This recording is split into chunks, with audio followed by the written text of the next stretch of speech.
আমি সন্তুষ্ট নহয় কি যে ৪৫ জন আসামীৰ ভিতৰত আধাতকৈ বেছি আসামী তেওঁলোক দোষৰ পৰা মুক্ত হৈ গ'ল।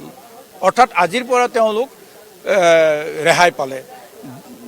গতিকে দোষমুক্ত হোৱাৰ পিছত তেওঁলোকক তো ইয়াত জেলত ৰাখিব নোৱাৰে।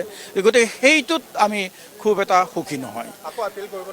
আমি নিশ্চয় আপিল কৰাৰ কাৰণে ভাবিছোঁ আৰু এইটো আমি আমাৰ অধিবক্তাসকলৰ লগত আলোচনা কৰি পেলাই পৰৱৰ্তী ব্যৱস্থা আমি হাতত ল'ম।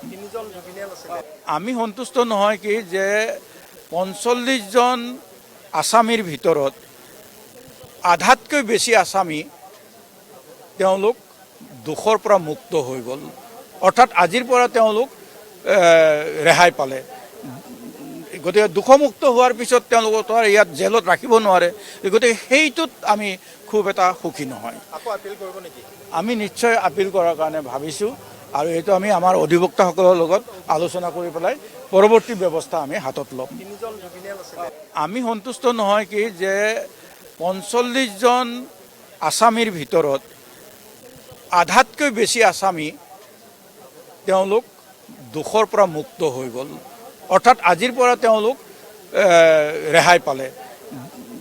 গতিকে দোষমুক্ত হোৱাৰ পিছত তেওঁলোকক তো ইয়াত জেলত ৰাখিব নোৱাৰে। গতিকে সেইটোত আমি খুব এটা সুখী নহয়।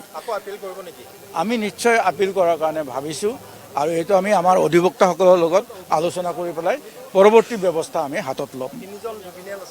আমি সন্তুষ্ট নহয় কি যে ৪৫ জন আসামীৰ ভিতৰত আধাতকৈ বেছি আসামী তেওঁলোক দোষৰ পৰা মুক্ত হৈ গ'ল।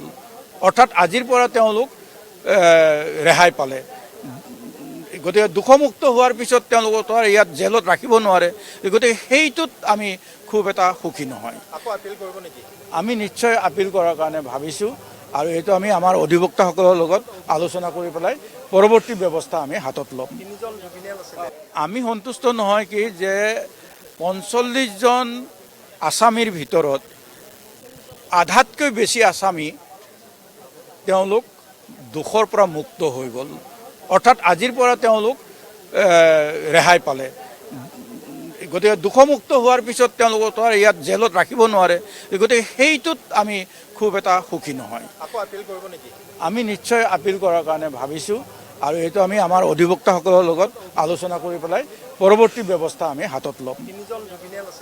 আমি সন্তুষ্ট নহয় কি যে ৪৫ জন আসামীৰ ভিতৰত আধাতকৈ বেছি আসামী তেওঁলোক দোষৰ পৰা মুক্ত হৈ গ'ল। অৰ্থাৎ আজিৰ পৰা তেওঁলোক ৰেহাই পালে। গতিকে দোষমুক্ত হোৱাৰ পিছত তেওঁলোকক তো ইয়াত জেলত ৰাখিব নোৱাৰে। গতিকে সেইটোত আমি খুব এটা সুখী নহয়। আমি নিশ্চয় আপিল কৰাৰ কাৰণে ভাবিছোঁ আৰু এইটো আমি আমাৰ অধিবক্তাসকলৰ লগত আলোচনা কৰি পেলাই পৰৱৰ্তী ব্যৱস্থা আমি হাতত ল'ম।